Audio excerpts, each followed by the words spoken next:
नमस्कार, 7+ हेडलाइंस में आपका स्वागत। मैं हूं रजनी अनुभव। आइए नजर डालते हैं अब तक की प्रमुख सुर्खियों पर। ए.के. मेहता बनाए गए जम्मू कश्मीर के मुख्य सचिव। वी.बी.आर. सुब्रमण्यम को वाणिज्य मंत्रालय में दी गई OSD की जिम्मेदारी। जम्मू की थोक अनाज मंडी वेयरहाउस में आज शुरू हुआ वैक्सीनेशन, डीसी ने किया आरंभ।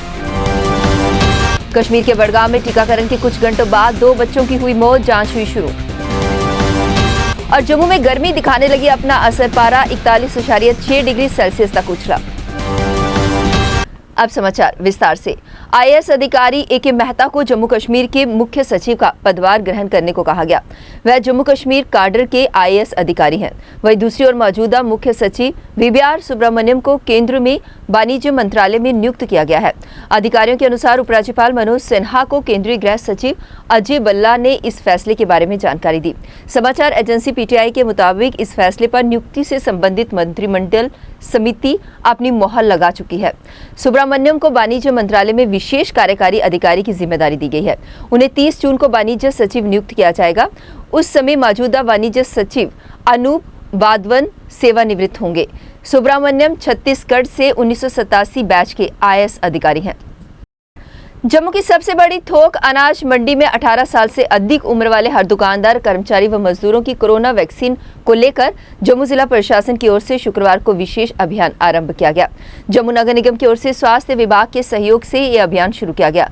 जम्मू के डिप्टी कमिश्नर अंशुल गर्ग व जम्मू के मेयर चंद्रमोहन गुप्ता ने शुक्रवार दोपहर को स्वयं इस विशेष अभियान को आरंभ करवाया। वैक्सीनेशन के लिए traders federation warehouse Nehru market के कार्यालय में ही प्रबंध किए गए हैं और इसी कार्यालय में सबकी वैक्सीनेशन करवाई गई। कश्मीर के बड़गाम जिले में टीकाकरण के कुछ घंटों के बाद 2 दिनों में 2 बच्चों की मौत हो गई। परिजनों की शिकायत पर दोनों बच्चों की मौत के कारणों की जांच करवाई जा रही है। हालांकि अधिकारियों का कहना है कि मौत किससे हुई, इस पर अभी कुछ नहीं कहा जा सकता। ये मामला बड़गाम जिले के सोईबाग क्षेत्र में 47 दिनों के एक बच्चे की मौत का है। बच्चे के परिजन अपने बच्चे को ही रूटीन वैक्सीनेशन करवाने के लिए प्राथमिक चिकित्सा केंद्र ले गए। टीकाकरण के बाद वे उसे घर ले आए। कुछ घंटों के बाद ही बच्चे की तबीयत खराब हुई। परिजन उसे जीबी पंत अस्पताल में ले गए, परंतु इलाज के दौरान वहां पर बच्चे की मौत हो गई। हालांकि दोनों बच्चों की मौत का टीकाकरण से कोई संबंध है या नहीं, इसकी जांच करवाई जा रही है। मई के पहले 3 सप्ताह मौसम की अटखेलियों के बीच मौसम राहत बना रहा, लेकिन अब गर्मी अपनी विकराल रूप दिखाना शुरू कर गई है। पूरे जम्मू कश्मीर में तापमान सामान्य से ऊपर चल रहा है। जम्मू में वीरवार को इस मौसम में पहली बार पारा 41.6 डिग्री सेल्सियस तक उछला। शुक्रवार सुबह से ही गर्मी ने अपना विकराल रूप दिखाना शुरू कर दिया। लोगों का घरों से निकलना मुश्किल होने लगा। अधिकतम लोग लॉकडाउन में सुबह 11 बजे तक मिली छूट से पहले अपने बाजार के काम समेटकर दिन भर AC कूलर के सामने पसरे रहते हैं। मौसम विज्ञान केंद्र श्रीनगर से मिली जानकारी के अनुसार इस सप्ताह मौसम शुष्क रहेगा और तापमान बढ़ने का सिलसिला लगातार जारी रहेगा। आने वाले दिनों में लू के थपेड़े भी परेशान करने लगेंगे। सीमावर्ती क्षेत्र परग्वाल में panchayat Sarwal government primary school grower में पंचायत द्वारा आइसोलेशन सेंटर बनाया गया। वही सेंटर में इंडियन आर्मी के कमांडेंट राकेश माधव विरार ने भी पंचायत को सैनिटाइजर, मास्क और बेडशीट वितरित किए ताकि चल रही कोरोना महामारी से लड़ा जा सके। साथ ही उन्होंने ये भी कहा कि हम परग्वाल सेक्टर के साथ कंधे से कंधा मिलाकर खड़े हैं। कोई भी अगर मुसीबत आती है तो हम उससे लड़ने के लिए तैयार हैं। इस मौके पर सरपंच भूपेंद्र सिंह भी उपस्थित रहे। नहीं, ये बहुत ही एक देखा जाए तो बहुत ही अच्छा स्टेप लिया है पंचायत ने, और ऊपर जो आपके डिस्ट्रिक्ट एडमिनिस्ट्रेशन के लोग हैं उन्होंने बहुत ही अच्छा स्टेप लिया है कि एक आइसोलेशन सेंटर बनाया है। और इसको आगे प्रोग्रेस करने के लिए जो भी असिस्टेंस हम लोग दे सकते हैं, जैसे अभी हम लोगों ने कुछ असिस्टेंस दिया है जो पंचायत को चाहिए था, वो उन्होंने हमसे रिक्वेस्ट किया, उसमें हमने अपनी तरफ से कुछ और ऐड किया। ऐसे ही अगर जैसे जैसे रिक्वायरमेंट आती रहेगी, हम लोग पंचायत के साथ और जो हमारे एक सर्विसमैन हैं उनके साथ हम लोग कंधे से कंधा मिला के पूरे परग्वाल सेक्टर को जितना सपोर्ट कर सकते हैं, परग्वाल बटालियन की तरफ से, चेनाब ब्रिगेड की तरफ से हम जितना सपोर्ट कर सकते हैं वो पूरा करते रहेंगे।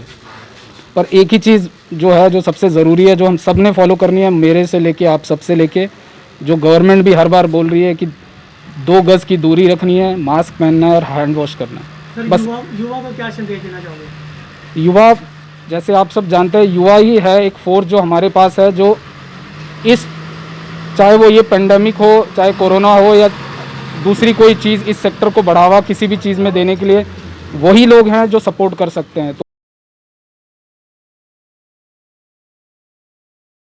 दुनिया भर के साथ साथ जम्मू कश्मीर में भी कोरोना वायरस के मामले हर दिन बढ़ते जा रहे हैं और उतनी ही तेजी से अस्पतालों में मरीजों की संख्या बढ़ रही है।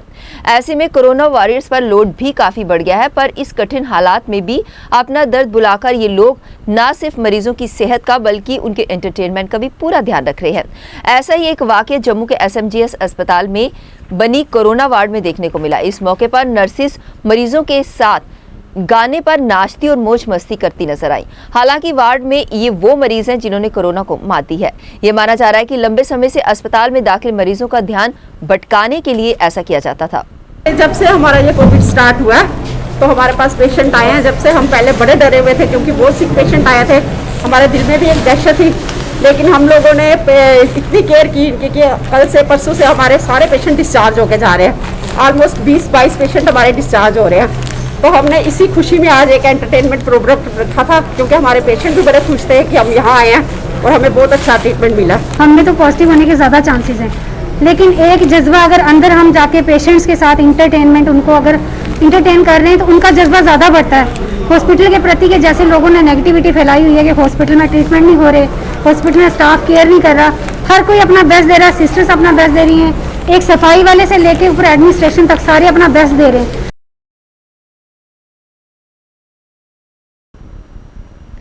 PDP पार्टी ने इस संकट बड़े कोरोना काल में जम्मू कश्मीर स्वास्थ्य ढांचे को विफल करार दिया।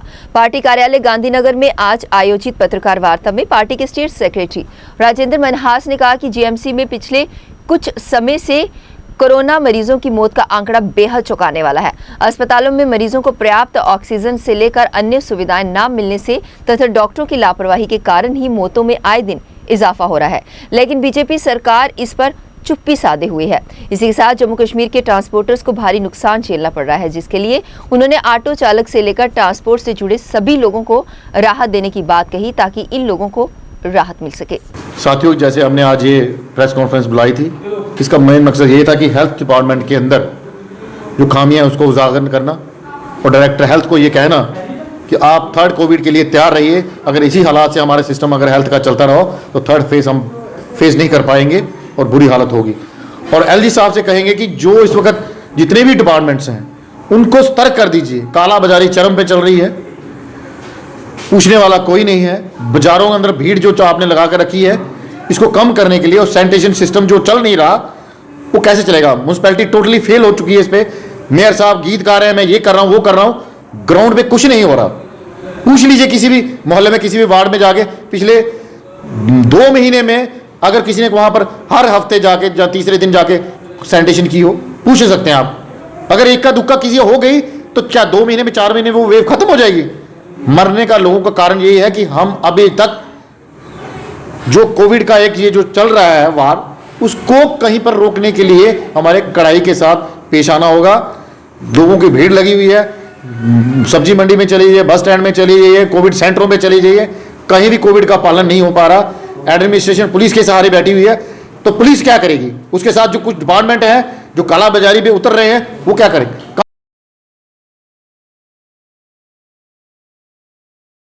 श्री स्वामी मिर्जा काक ट्रस्ट द्वारा 181 सालों से विश्व कल्याण के लिए हवन यज्ञ किया जाता है। इसी को लेकर नगरोटा कैंप में बने श्री स्वामी मिर्जा काक ट्रस्ट के मंदिर में हर वर्ष की तरह इस वर्ष सोशल डिस्टेंसिंग के साथ हवन यज्ञ किया गया। इस अवसर पर मंदिर के पुजारी बंसीलाल हांगरू ने बताया कि यह हवन यज्ञ विश्व के कल्याण के लिए करवाया जाता है। इस वर्ष भी इस संकट के दौर में इस महामारी से निजात पाने के लिए हवन यज्ञ किया गया। इस मौके पर मंदिर में आने वाले हर श्रद्धालु के लिए मास्क व सैनिटाइजर आदि की सुविधा रखी गई थी। ये जगत कल्याण के लिए हवन रचा जाता है। ये नाम है स्वामी मिर्जा काक जी महाराज के ही नाम पर इनका जग आज के दिन ही मनाया जाता है, जो हर वर्ष तकरीबन 181 साल हुए हैं इस जग को। हर साल इसी दिन मनाया जाता है, जो इस साल भी इसी दिन मनाया गया है। जिस तरह से आज उसमें हमने बराबर जो हमारे सरकार जो बोल रही है, जो एडमिनिस्ट्रेशन बोल रही है, सोशल डिस्टेंस मेंटेन की गई है। हर एक यात्री को मास्क था और सैनिटाइजर का इस्तेमाल किया गया। उसकी ख़ास तरह उसकी तरह उम्दाद दिया गया कि हमें किस तरह कोविड से भी बचना है।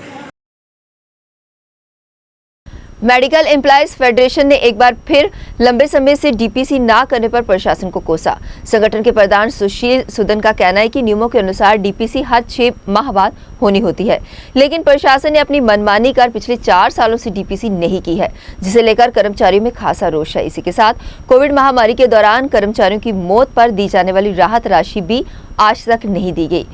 इसी के साथ स्वास्थ्य कर्मचारियों को कोरोना काल में मिलने वाली अन्य सुविधाओं की भी प्रशासन से मांग की गई। आज आपको यहाँ हमने तकलीफ दी है कि जो हमारी डीपीसी गवर्नमेंट का आर्डर है कि 6 महीने में होनी चाहिए, पिछले 4 साल से नहीं हुई है। इसके लिए अभी पिछले दिनों हमने एक धरना भी यहाँ दिया है और गवर्नमेंट ने एक आर्डर निकाला था 30/3 को। ये आर्डर है मेरे सामने कि इसमें उन्होंने कहा था कि हमें जो डॉक्टर को बोला था हमें डेट दी जाए, मगर 30/3, 30/4, 30/5 2 महीने हो गए, डॉक्टर मैडम ने अभी तक उनको डेट नहीं दी है। तो मेरी ये फिर इनसे रिक्वेस्ट है डॉक्टर अफसरसी से कि उनको डेट दी जाए और हमारी जो डीपीसी है ऑल कैटेगरीज़ की उनको जल्दी से जल्दी जो है उनको किया जाए। डीपीसी से 2 फ़ायदे हैं, एक तो आम एम्प्लॉइज़ को फ़ायदा है, दूसरा पब्लिक को फ़ायदा है। 1000 पोस्ट जो है वो अपग्रेड होगी और 1000 नई पोस्टें क्रिएट होंगी, तो उससे नए बच्चे जो है लग सकेंगे। उसके साथ जो हमारे जो कोविड-19 में हमारे लोग शहीद हुए थे उनको 50-50 लाख रुपये अभी तक भी नहीं मिला है, उनको जो 50-50 लाख रुपये दिया जाए। तीसरा हमारा जो डिमांड है कि ये जो एक आर्डर निकाला है इन्होंने कि 10,000 रुपया डॉक्टर को मिलेगा, 7,000 पैरामेडिकल को, 5,000 रुपया एनओर सफाई कर्मचारी को मिला। बहुत जम्मू कश्मीर से कोरोना को जड़ से खत्म करने के लिए हर संभव प्रयास किए जा रहे हैं। प्रशासन द्वारा हर किसी को कोविड वैक्सीनेशन लगाने के लिए योजनाएं बनाई जा रही हैं। इसी को लेकर असिस्टेंट लेबर कमिश्नर दिव्यानंदा ने बताया कि हमने लेबर के लिए दूरदराज एरियो में हर जगह वैक्सीनेशन कैंप लगाए हैं। उन्होंने लेबर से अपील की है कि अपना आधार कार्ड और लेबर रजिस्ट्रेशन कार्ड लेकर आएं और अपनी वैक्सीन करवाएं, ताकि कोरोना महामारी के प्रकोप से ये गरीब लोग बच सकें। इन पे गवर्नमेंट की डायरेक्शंस के बेसिस पे डिस्ट्रिक्ट एडमिनिस्ट्रेशन जम्मू ने कंस्ट्रक्शन वर्कर्स के लिए भी उनको प्रायोरिटी ग्रुप्स में इंक्लूड करके उनके लिए भी हमने वैक्सीनेशन कैंप्स रखे हैं, सो दैट जो भी कंस्ट्रक्शन वर्कर्स हैं, रजिस्टर्ड कंस्ट्रक्शन वर्कर्स जिनके पास अपने लेबर कार्ड्स हैं, वो लोग वैक्सीनेशन ड्राइव का फ़ायदा लेके कोरोना महामारी से बचते हुए अपनी वैक्सीनेशन करवा पाएँ। तो उन लोगों से इनफैक्ट मैं मीडिया के माध्यम से उन लोगों से मैं ये गुजारिश भी करना चाहूँगी कि जो भी लोग हमारे साथ रजिस्टर्ड हैं, जिनके पास अपने लेबर कार्ड्स हैं, वो लोग अपनी वैक्सीनेशन जल्दी से जल्दी करवाएं। इसके लिए सिर्फ उन्हें अपना आधार कार्ड और लेबर कार्ड लेके वैक्सीनेशन साइट पे जाना है। हर दिन ये साइट्स हमने प्रायोरिटी ग्रुप्स के लिए डिस्ट्रिक्ट एडमिनिस्ट्रेशन की कोऑर्डिनेशन से ये साइट्स हम मोबाइल साइट्स हैं, हर दिन हम ये साइट्स चेंज करते जा रहे हैं, सो दैट कोई भी ऐसी हमारी पॉकेट जहाँ से हमारे पास जहाँ से लेबरर्स हमारे साथ रजिस्टर्ड हैं, वो वैक्सीनेशन से कहीं कोई भी ऐसा पॉकेट ना हो जहाँ पर कंस्ट्रक्शन वर्कर्स रजिस्टर्ड हों और वो इसके फायदे से रह जाएं। जम्मू शहर के वार्ड नंबर 27 और 28 के दुकानदारों को सुपर स्पेशलिटी हॉस्पिटल में वैक्सीन लगनी थी। जब ये दुकानदार वहां वैक्सीन लगवाने गए तो उनको वैक्सीन नहीं लगवाई गई। उनका कहना था कि जम्मू म्युनिसिपल कॉर्पोरेशन द्वारा अभी आपकी लिस्ट नहीं आई है। दुकानदारों का कहना है कि उनके पास दुकान की रजिस्ट्रेशन और आधार कार्ड भी है, उसके बावजूद भी उन्होंने हमें वैक्सीन नहीं लगाई। हॉस्पिटल वाले सारा दोष नगर निगम को दे रहे हैं और नगर निगम वाले कोई बात सुनकर राजी ही नहीं है। इस विषय में जब वहाँ के कॉर्पोरेटर गौरव चोपड़ा से बात की गई तो उन्होंने कहा कि जम्मू म्युनिसिपल कॉर्पोरेशन फेल हो चुकी है। उन्होंने कहा कि मेयर और हेल्थ कमिश्नर अटल डुल्लू को रिजाइन कर देना चाहिए। कि हाथी के दांत खाने के कुछ और दिखाने के कुछ और, उसी प्रकार आज सुपर स्पेशलिटी हॉस्पिटल के अंदर जो बख्शीनगर शॉपकीपर्स की और जो महेशपुरा शॉपकीपर्स की ड्राइव जो वैक्सीनेशन ड्राइव लगाई जा रही है वो टोटली आईवाश है। मुझे वहाँ दुकानदारों ने बुलाया कि हमें यहाँ वैक्सीनेशन नहीं लग रही है। जब मैं वहाँ पे गया तो मेरी सुप्रीडेंट से भी बात हुई, वहाँ के एडमिनिस्ट्रेशन से बात हुई, तो वो कहते हैं कि आप म्यूनसिपैलिटी से पहले दुकानदारों की लिस्ट लेके आएँ। कौन से दुकानदारों की लिस्ट लेकर आएँ? एक दुकानदार के पास जब नागा फार्म है, सी फार्म है, वही उसका रजिस्ट्रेशन फॉर्म है, वही उसका रजिस्ट्रेशन नंबर है, वो आधार कार्ड लेके वहाँ पे पहुँचता है तो कहते हैं अभी स्लॉट नहीं है, 30 तारीख को आएगा, आप बुकिंग करवा के जाएँ। तो मैं समझूंगा कि ये आईवाश है। सबसे बड़े कसूरबार अगर कोई है तो वो अतुल डुल्लू हैं, जो प्रिंसिपल सेक्रेटरी जो हेल्थ हैं।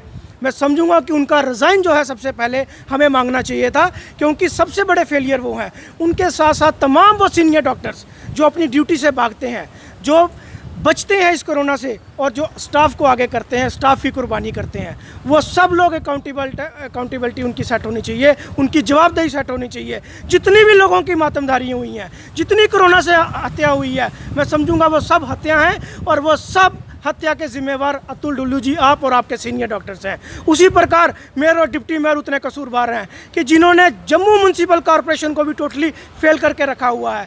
आज सिर्फ आई वॉश के सिवाय ये लोग कुछ नहीं कर रहे। मैं समझूंगा कि मेयर और डिप्टी मेयर भी जो हैं वो टोटली फेल हो चुके हैं।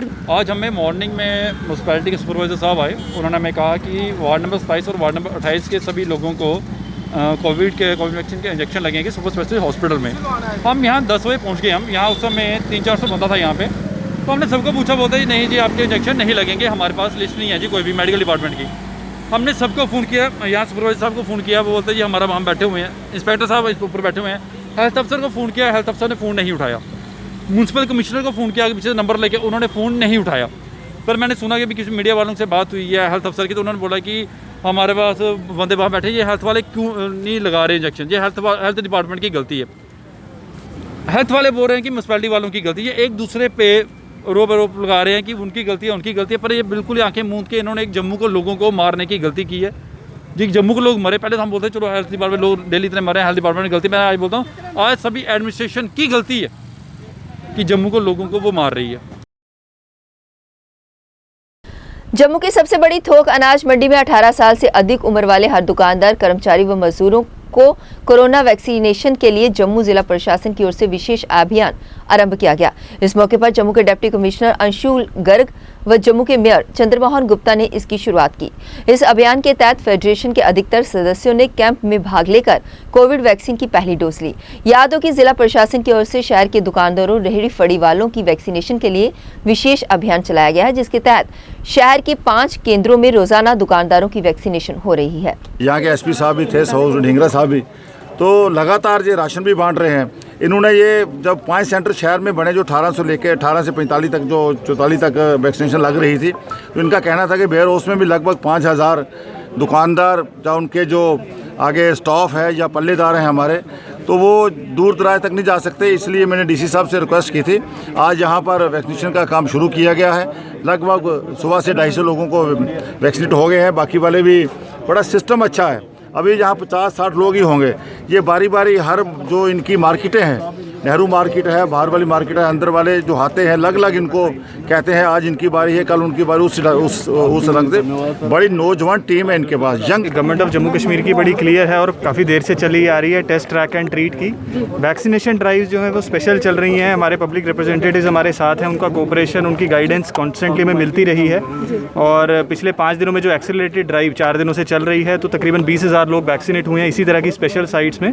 और हमारा खास फोकस जो है वो हाई रिस्क वल्नरेबल ग्रुप्स पर है, जिसके अंदर हमारे shopkeepers, street vendors, market associations, हमारे टूरिस्ट और होटल इंडस्ट्री से जुड़े हुए लोग, हमारे जर्नलिस्ट और लॉयर्स जो फ्रंट लाइन पर काम कर रहे हैं, हमारी स्पेशली एबल्ड, विडोज़, उन सभी कैटेगरीज़ को खास तरीके से फोकस किया जा रहा है। और हमारी आने वाले दिनों में भी कोशिश रहेगी कि टारगेटेड ड्राइव्स इसी तरीके की लगातार चलती रहें। और जो लोगों की कोऑपरेशन और यहाँ के स्टेक होल्डर्स की कोऑपरेशन हमें मिल रही है, वही एक मैं समझता हूँ एक जो इम्पॉर्टेंट रीज़न है या क्रिटिकल पॉइंट है, जिसकी वजह से एक बेहतरीन तरीके से हमारी ड्राइव्स चल रही है। देखिए, जो रिलैक्सेशंस और रिस्ट्रिक्शंस का बैलेंस है वो बड़ी थिन लाइन से मेंटेन किया जाता है कोविड के सिनेरियो को देखते हुए कि पॉजिटिविटी रेट हमारा कैसा चल रहा है, रिकवरी रेट कैसा चल रहा है। पिछले कुछ दिनों में हमारी रिकवरी रेट काफ़ी इंप्रूव हुआ है। हमारा जो एक्टिव केसेस का लोड भी कम होता जा रहा है, तो कर्व का जो है प्लेटो होते को हम देख रहे हैं। तो उससे मद्देनज़र रखते हुए स्टेट एग्जीक्यूटिव कमेटी जो कॉम्पिटेंट अथॉरिटी है, आई एम श्योर बहुत जल्द कुछ फैसला लेगी इस चीज़ का कि नेक्स्ट वीक में किस तरह की रिलैक्सेशंस होंगी। लग रहा है कि शायद कोविड से बच जाएंगे हम थोड़ा बहुत। प्रशासन ने ये कदम लिया। हाँ जी, हाँ जी, हाँ जी सर, बहुत अच्छा प्रशासन है। कि हमारी वेयर हाउस की कमेटी है कितनी अच्छी बनी हुई है, वो अच्छा किया उन्होंने ये एक्शन लेके कि सारों को डोज लग जाए with family members. Bharatiya Janata Yuva Morcha के कार्यकर्ता रिंकू चौहान ने आज वार्ड नंबर 67 मुट्ठी उदेवाला में सैनिटाइजर और मास्क वितरण किए। इस मौके पर रिंकू चौहान ने लोगों को 2 गज की दूरी और मास्क पहनने पर जागरूक किया। इसी के साथ लोगों से कहा कि बार बार अपने हाथों को अच्छे तरीके से धोएं और बिना जरूरी काम के अपने घरों से बाहर ना निकलें, ताकि इस कोरोना महामारी को जम्मू कश्मीर से जड़ से खत्म किया जा सके। आज हमने वार्ड नंबर 67 मुट्ठी उदेवाला में मक्खन जी के सहयोग जी के साथ जहाँ पे हम मास्क और सैनिटाइजर वितरित किए जा रहे हैं। जैसा कि भाइयों आपको पता है, अब केस ज़्यादातर सिटी से निकल के गांव की तरफ आ गए हैं, तो गांव के लोगों को जागरूक किया जा रहा है, लोगों को समझाया जा रहा है 2 गज की दूरी, मास्क है जरूरी। उसी के तहत लोगों को अवेयरनेस किया जा रहा है कि मास्क लगा के रखें, हाथों को अच्छे तरीके से साफ करें और अपने घर का ख्याल रखें। कोरोना काल में जम्मू कश्मीर में लोगों को राहत देने के लिए प्रशासन की तरफ से सहयोग दिया जा रहा है। इसी को लेकर आज डोगरा सहायता केंद्र जम्मू की ओर से कोरोना मरीजों तथा कोरोना वॉरियर्स को ड्यूटी पर लाने के लिए 2 वाहनों को हरी झंडी दिखाकर रवाना किया गया। इन वाहनों में एक एम्बुलेंस और एक मेटाडोर है, जो स्वास्थ्य कर्मियों व मरीजों को सुबह 8 बजे से लेकर शाम 8 बजे तक लाने का काम करेगी। इस अवसर पर संगठन के प्रधान गुलचैन सिंह चाड़क ने कहा कि इस संकट की घड़ी में लोगों को राहत देने के लिए संगठन की ओर से ये सेवा शुरू की गई है, जिससे लोगों को काफी हद तक राहत मिलेगी। कश्मीर के अंदर डोगरा सदर सभा का एक बड़ा अहम रोल रहा है। आप सब जानते हैं कि डोगरों की, समूचे डोगरों की, हिंदू मुसलमान सिख ईसाइयों की ये एक सांझी जमात है और आज 118 साल पूरे कर रही है। सबसे पहली डेमोक्रेटिक ऑर्गेनाइजेशन स्टेट की सेकुलर डोगरा सदर सभा है। जब जब इस रियासत के ऊपर आपदा आई है, वैसे तो पूरे देश के ऊपर, तो डोगरा सदर सभा ने बड़ा अहम रोल अदा किया है। आप जानते हैं कि 1918 और 1919 में सबसे बड़ी उस वक्त जो आपदा आई थी, जिसे स्पेनिश फ्लू या बम्बे फ्लू के नाम से कहा गया, उस वक्त भी यहाँ तकरीबन 2 करोड़ के करीब लोग पूरे भारतवर्ष के अंदर उसका मौत का शिकार हुए और उसमें से 40,000 तो सिर्फ जम्मू कश्मीर के थे। उस वक्त भी हमारे बुज़ुर्गों ने इसी प्लेटफार्म से एक अद्भुत रोल अदा किया। उसमें उस युद्ध में जो डॉक्टर्स, हमारे बाकी मेडिकल स्टाफ जो वॉरियर्स थे, लड़ रहे थे, उनका पूरा साथ दिया। कलेक्टिव एक इनिशिएटिव इनकी तरफ से ही हमें ये ऐसा बोला गया कि हम यहाँ डोगरा सदर सभा में आएँ और बहुत ही अच्छा लगा। बड़ी अच्छी वाइब्रेशंस इस जगह की पाई। डोगरा सहायता सभा जैसे इन्होंने अपने आप को बताया है, तो हम सारे जम्मू के डोगरे हैं, जम्मू के जो रीजनल, और हमने बहुत सारी चुनौतियों का सामना किया है। डोगरों ने ये प्रमाणित किया है पहले भी, और ये भी एक वैश्विक चुनौती जो आई है, इसमें भी मेरे को लगता है कि जम्मू में ओवरऑल जनता ने भी मिलके अपना पूरा कोऑर्डिनेशन, और सारी संस्थाओं ने भी, और जम्मू का इकलौता जो हमारा health care institution medical college है, इसने भी बाकी राज्यों के मुकाबले में और काफ़ी इंस्टीट्यूशंस के मुकाबले में बेस्ट परफॉर्मेंस दी है। और इस बड़ी चुनौती में हम हर मरीज़ को ऑक्सीजन सपोर्टेड बेड दे पाए, ऑक्सीजन दे पाए, ये हमारे लिए बहुत बड़ी अचीवमेंट है। लेकिन बात अभी ख़त्म नहीं हुई, चुनौती अभी ख़त्म नहीं हुई, जंग अभी जारी है। जम्मू शहर के आमफला में खुलने वाली शराब की दुकान पर वार्ड नंबर 9 की करण नगर की वेलफेयर सोसाइटी के सदस्यों में बीजेपी के पूर्व एमएलसी रमेश अरोड़ा ने ऐतराज जताया है। आयोजित पत्रकार वार्ता में रमेश अरोड़ा ने कहा कि यहां खुलने जा रही शराब की दुकान एक्साइज विभाग की शर्तों के बिल्कुल विपरीत है। इस जगह पर मंदिरों से लेकर स्कूल तथा आश्रम भी हैं, जो कि शर्तों के तहत यहां शराब की दुकान नहीं खुल सकती। लिहाजा प्रशासन से मांग करते हैं कि शराब की दुकान को कहीं और शिफ्ट किया जाए, जिससे लोगों की आस्था के साथ बच्चों पर इसका बुरा असर ना पड़े। एक बड़े पॉइस इंस्टीट्यूशन, बड़े पवित्र इंस्टीट्यूशन इस सारे के साथ जुड़े हुए हैं, जिसमें मंदिर है। 4 वेदों का जो स्थान है वो वेद मंदिर रहा है, वेद मंदिर के अंदर वो मंदिर है। दूसरी बात, वो कितने डिस्टेंस पे है? 30 से 50 मीटर के बीच में है, और 30 मीटर से कम डिस्टेंस पर 20 मीटर कहेंगे, 20 मीटर के डिस्टेंस पर अनाथ बच्चों का बाल निकेतन जिसे हम कहा गया है, उनका रिहाइश है, पढ़ने का स्थान है। और 30 मीटर पर 35 मीटर के बीच में बच्चियों का आश्रम है, जो अलग अलग जगह से बच्चियाँ जिनके माता पिता मिलिटेंसी में शहीद हो गए, बाकियों को उनकी पढ़ाई का और उनके रहने का स्थान है। साथ ही एक स्कूल है, भारतीय शिक्षा मंदिर का स्कूल है। और खाली इतना ही नहीं, डोगरा स्मारक एडजाइनिंग डोगरा स्मारक है, जहाँ पे डोगरा जो शहीद हुआ है तक उनकी याद में म्यूनसिपल कमेटी ने एक स्मारक बहुत अच्छा बनाया हुआ है। नगर निगम सफाई कर्मचारी union and sanitary supervisor union ने कल तक एनजीओ कर्मचारियों को वेतन देने के प्रशासन के आश्वासन पर सहमति जताई। डोगरा हाल में आयोजित पत्रकार वार्ता में संगठन के प्रधान रिंकू गिल ने कहा कि मेयर चंद्रमोहन गुप्ता से फोन पर हुई बातचीत में इन कर्मचारियों को कल तक उन्हें वेतन देने पर आश्वासन दिया गया, जिस पर उन्होंने कहा कि अगर कल तक वेतन नहीं मिलेगा तो उनकी कामछोड़ हड़ताल जारी रहेगी। उन्होंने कहा कि इस संकट के दौर में सफाई कर्मचारियों को अपना गुजारा करने में काफी परेशानी हो रही है। आपके माध्यम से जो हमने स्ट्राइक की कॉल की थी एनजीओ सफाई कर्मचारी की जिनकी सैलरी अभी तक नहीं हुई, तो आज दूसरा दिन था। सुबह 9 बजे के करीब मेयर साहब का मुझे फोन आया, उसके ऊपर बातचीत हुई और उन्होंने कहा कि जो 30-40 लोग नए लगे हैं एनजीओ के सफाई कर्मचारी, उनकी सैलरी को छोड़कर, क्योंकि उनके डॉक्यूमेंट्स पूरे नहीं है, बाकी एनजीओ की जो सैलरी है हम आज शाम तक या जो रह जाएंगे कल 11 साढ़े 11 तक सैलरी डाल देंगे। तो ये बातचीत हुई, लेकिन हमने ये मेयर साहब से कहा कि आप फादर ऑफ सिटी हो और म्यूनसिपल कॉर्पोरेशन के जो मुलाजिम है उनके भी आप फादर हो, हम आपके बच्चे हैं, आपका फर्ज बनता है कि अभी तक सैलरी इनके अकाउंट में क्यों नहीं आई, आपका फर्ज बनता था कि अफसर को पूछना। लेकिन उन्होंने कहा कि आइंदा इतनी लेट सैलरी नहीं होगी। हम आपके माध्यम से ये कहना चाहते हैं कि ये वो दौर है कि आज दुकानदार भी उधार 1 रुपए का नहीं दे रहा। जम्मू नगर निगम के सिविक सफाई कर्मचारी यूनियन ने टाउन हॉल में आज तक एनजीओ को वेतन न दिए जाने पर ऐतराज जताया। संगठन के प्रधान रिंकू गिल ने कहा कि लंबे समय तक आश्वासन देने पर भी उन्हें सैलरी नहीं दी गई। इसी के साथ उन्हें अस्थायी कर्मचारियों को पक्का करने की नगर निगम से मांग की थी। साथ ही कर्मचारियों को यूटी स्तर पर सैलरी देने की भी अपील की गई थी ताकि इन कर्मचारियों को भी राहत मिल सके। आज की जो हमारी प्रेस कॉन्फ्रेंस है, मैं मीडिया के माध्यम से ये बताना चाहता हूँ, जैसे कि आज 28 तारीख हो चुकी है, अभी तक जो एनजीओ वर्कर सफाई कर्मचारी उनकी जो सैलरी है अभी तक नहीं हुई।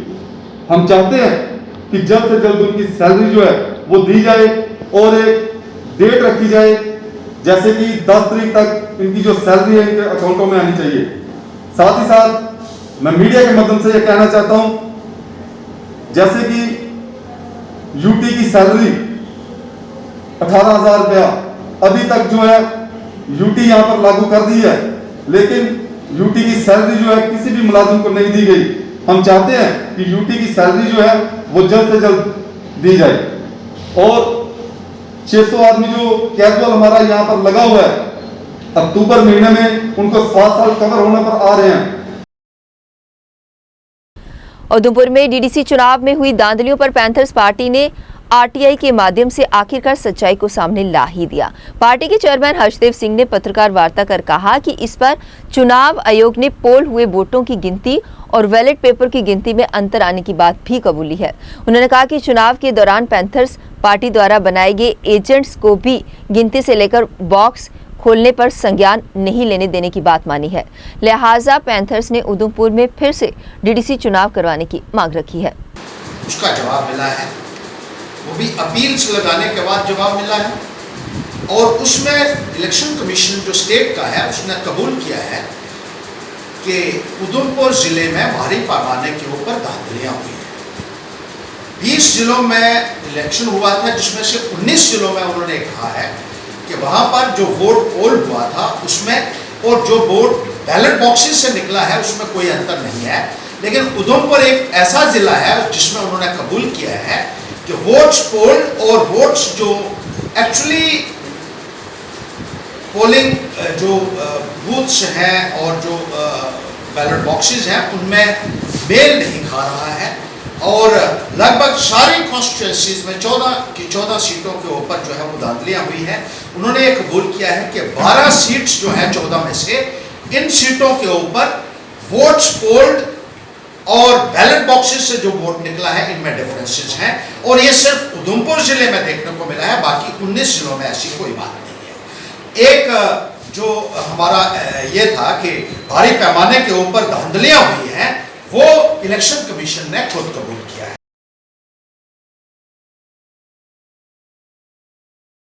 बीजेपी के पूर्व मंत्री सत शर्मा और भाजपा के सीनियर नेता एवं वार्ड नंबर 41 के पार्षद संजय कुमार वड़ू ने नाले की कंस्ट्रक्शन का कार्य शुरू करवाया।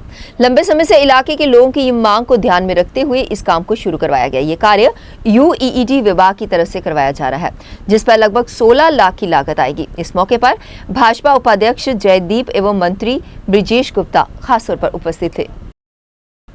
शिवसेना बाला साहब ठाकरे की जम्मू कश्मीर इकाई ने आज थाली बचाते हुए यहां के युवाओं के लिए 10,000 रुपए मासिक बेरोजगार भत्ते तथा नगद मदद करने की अपील की है। पार्टी प्रदेशाध्यक्ष मनीष साहनी समेत दर्जनों पार्टी नेताओं ने आज अपनी मांगों के समर्थन में थाली बजाते हुए प्रदर्शन किया। साहनी ने कहा कि वे प्रधानमंत्री नरेंद्र मोदी के अंदाज में सरकार का ध्यान बढ़ती बेरोजगारी और आर्थिक मंदी की तरफ आकर्षित करना चाहते हैं। उन्होंने कहा कि धारा 370 हटाते समय जम्मू कश्मीर की जनता से आर्थिक तरक्की एवं रोजगार देने का वादा किया गया था। लंबा अंतराल बीत जाने के बाद भी यहां के हालातों में कोई सुधार नहीं आया है। सानी ने कहा कि आर्थिक मंदी के कारण लोगों को नौकरियां खोनी पड़ी हैं। उन्होंने कहा कि जम्मू कश्मीर के युवाओं को निराशा के इस दौर से बाहर निकालने के लिए बेरोजगार भत्ता अहम भूमिका अदा कर सकता है। युवाओं एवं विशेषकर गरीब वर्गों को सीधे नगद मदद दी जाए, जिससे उन्हें राहत मिल सके। कि शिवसेना बाला साहब ठाकरे की जम्मू कश्मीर इकाई के हम तमाम नेताओं ने आज थाली बजाते हुए अपनी मांगों के प्रति देश के प्रधानमंत्री माननीय नरेंद्र मोदी जी को और जम्मू कश्मीर के उपराज्यपाल माननीय मनोज सिन्हा जी को आकर्षित करने की कोशिश की है। हमारी मुख्य मांग है कि जम्मू कश्मीर के युवाओं को, जो बेरोजगार पढ़े लिखे युवा है, उनको बेरोजगार भत्ता कम से कम 10,000 रुपए मासिक बेरोजगार भत्ता दिया जाना चाहिए। इसके साथ ही जो गरीब और मध्य वर्ग के लोग हैं, उनको सीधे जो है सरकार उनकी नगद सहायता करे। प्रदेश भारतीय जनता पार्टी के पूर्व एमएलसी विक्रम रंधावा के प्रधानमंत्री कार्यालय में राज्य मंत्री डॉक्टर जितेंद्र सिंह पर आरोप लगाने से उपजे विवाद को बीजेपी सुलझाने में कामयाब रही। पार्टी सूत्रों के अनुसार विक्रम रंधावा ने डॉक्टर जितेंद्र सिंह से माफी मांगकर इस मसले को यहीं पर खत्म कर दिया। वह विपक्षी दल इस मुद्दे पर भाजपा को घेरने का प्रयास कर रही थी। सूत्रों के अनुसार विक्रम रंधावा ने डॉक्टर जितेंद्र सिंह द्वारा 3 मई को उनके द्वारा लगाए गए आरोपों के लिए बिना शर्त माफी मांग ली है। उनके पास कोई सबूत नहीं है। पटियाला हाउस कोर्ट दिल्ली में आपराधिक आईपीसी मामले और उनके खिलाफ 1 करोड़ रुपए की मानहानि मामले की सुनवाई कल 29 मई से पहले ही माफी मांग ली गई। वहीं ये माफी प्रेस कॉन्फ्रेंस कर मीडिया के समक्ष रखी गई। जो एक ज्वलंत इशू पिछले दिनों उठा था, 3 तारीख को हमने प्रेस कॉन्फ्रेंस की थी जॉर्जियन माइनिंग को लेकर, माइनिंग माफिया को लेकर, और सुनिश्चित तौर पे वो कुछ अग्रेसिव रूप भी आपने देख लिया और हम लोग एक दूसरे से काफी वर्षों से परिचित हैं। ऐसी भाषा का ना कभी हमने पहले इस्तेमाल किया, ना आप लोग हमसे एक्सपेक्ट करते थे, लेकिन वो कुछ इन फिट ऑफ एंगर या फ्रस्ट्रेशन बिजनेस को लेकर और मेरे बिजनेस कोलीग्स के प्रेशर को लेकर इतना था कि वो आधे पौने घंटे का जो बवाल बहुत बड़ा बवाल बन गया। और यकीनन उसमें कई अपने जो मेरे परिवार के लोग भी हैं, जिनके साथ मेरा बड़ा पुराना पारिवारिक रिश्ता है, राजनीतिक रिश्ता है, वो भी हर्ट हुए, जिसके लिए मैंने अपनी शब्दावली को, अपने शब्दों को लेकर पहले भी लिखित तौर पर भी और मीडिया में भी खेद प्रकट किया कि मैं उसके लिए माफी चाहता हूं, क्योंकि एक अच्छे शहरी होने के नाते ये मेरे से कभी एक्सपेक्टेशंस पार्टी भी नहीं करती थी और समाज भी नहीं करता था कि विक्रम रंधावा कभी इतना एग्रेसिव हो सकते हैं। लेकिन वो जो दृश्य था वो बड़ा उस वक्त कंट्रोल से बाहर था। और माइनिंग माफिया, आपको पता ही है कि किसी से छुपा नहीं है, माइनिंग माफिया को लेके 1.25 साल से जम्मू के अंदर एक बवाल बना हुआ है। और बदकिस्मती ये है कि हम सरकार का हिस्सा ना होके भी हिस्सा गिने जाते हैं और हम पे बात ज्यादा आती थी। मैं स्टोन क्रशर एसोसिएशन का प्रेसिडेंट था, हमारी एसोसिएशन के लोग ज्यादा प्रेशराइज करते थे कि आपकी सरकार है और हमारे रोजी रोटी बंद हो रही है और डिपार्टमेंट जो है माइनिंग माफिया के साथ मिलकर काम कर रहा है। और उसी सारे दृश्य में कुछ एक बातें ऐसे निकली जो व्यक्तिगत तौर पर हमारे केंद्र में MOS PMO doctor Jitendra Singh ji को ना सिर्फ हर्ट हुई, मुझे भी हर्ट हुई और मैंने खुद भी फील किया। हालांकि मेरा बिल्कुल भी ऐसा ना प्रयास था, ना कोशिश थी, ना ही कभी डॉक्टर साहब की ऑनेस्टी, डिग्निटी पे मैंने या पार्टी के किसी कार्यकर्ता ने या अधिकारी ने संदेह किया है, क्योंकि he is a man of wisdom. वो पार्टी के हमारे लीडर हैं, हमारा जम्मू कश्मीर का केंद्र सरकार में फेस है, और मैं यकीनन आज अनकंडीशनल अपॉलॉजी भी मांगूंगा बड़े भाई होने के नाते कि आप मेरे बड़े भाई हैं, मैं आपका छोटा भाई हूं, और एक यूनियन के लीडर होने के नाते अगर मैंने कोई बात कही है जिसने आपको हर्ट किया है, जिसके लिए मैं माफी भी चाहूंगा। और ये बात मुझे लगता है कि मीडिया के माध्यम से ज्यादा फ्लेयर अप ही हुई थी कि पता नहीं विक्रम रंधावा ने जितेंद्र सिंह जी पे क्या इल्जाम लगा दिए और वो 2 के 4 हो गई। तो मुझे लगता है कि अगर मैं आज लिखित तौर पे भी आपके समक्ष में कोई बात रखूं तो विक्रम रंधावा का सामाजिक और राजनीतिक तौर पे कोई कद कम नहीं हो जाएगा, ना मैं छोटा हो जाऊंगा, और मेरे इस माफीनामे को डॉक्टर जितेंद्र सिंह जी एक्सेप्ट करके ना वो छोटे हो जाएंगे। तो यकीनन मैं कुछ बातें कहना चाहूंगा जो आपके माध्यम से आए। The allegations made by me against doctor Jitendra Singh ji during the press conference on 3 May which were absolutely false, क्योंकि मेरे तक वो बातें पहुंचाई गई और किसने पहुंचाई थी उसका भी नाम आपके सामने मैं उजागर कर चुका हूं। यकीनन मिसगाइड हो गए थे, फिट ऑफ एंगर था, फ्रस्ट्रेशन थी, और जब गुस्सा सामने था तो लग रहा था कि कहीं यही लोग ना जिम्मेवार हो, और वो जो एलिगेशंस थी अनवेरिफाइड थी। However, after I verified through my sources, I realized that these allegations are absolutely false and baseless. Hence, I have no evidence to prove the charges made by me against Dr. Jitendra Singh Ji.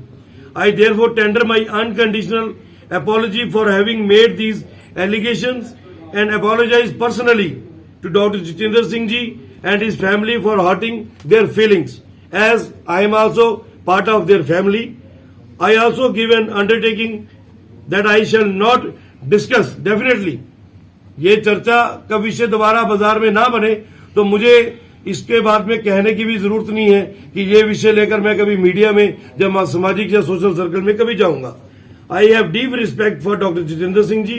I also respect him for his honesty, dignity and his dedication towards his job, towards party and towards government of India. इसके अलावा यकीनन मित्रों आपको भी स्पष्ट हो चुका होगा कि हमारा जो कहना है वो बड़ा स्पष्ट है कि डॉक्टर जितेंद्र सिंह जी पे जो एलिगेशन हमने सीधा भी कहा था कि वो कहीं पर भी इन्वॉल्व नहीं है, लेकिन अगर कुछ था, there was some fishy that has not come out. तो मेरा आज इतना ही आपसे कहना था। चलते चलते आइए एक बार फिर से नजर डालते हैं अब तक की प्रमुख सुर्खियों पर।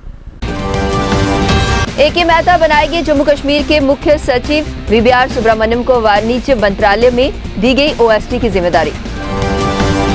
जम्मू की थोक अनाज मंडी वेयर हाउस में आज शुरू हुआ वैक्सीनेशन, DC ने किया आरंभ। कश्मीर के बड़गांव में टीकाकरण के कुछ घंटों बाद 2 बच्चों की हुई मौत, जांच हुई शुरू। और जम्मू में गर्मी दिखाने लगी अपना असर, पारा 41.6 डिग्री सेल्सियस तक उछला। 7+ हेडलाइंस के आज के इस अंक में बस इतना ही। मुझे और मेरी पूरी टीम को दीजिए इजाजत और आप देखते रहिए 7+ चैनल। नमस्कार।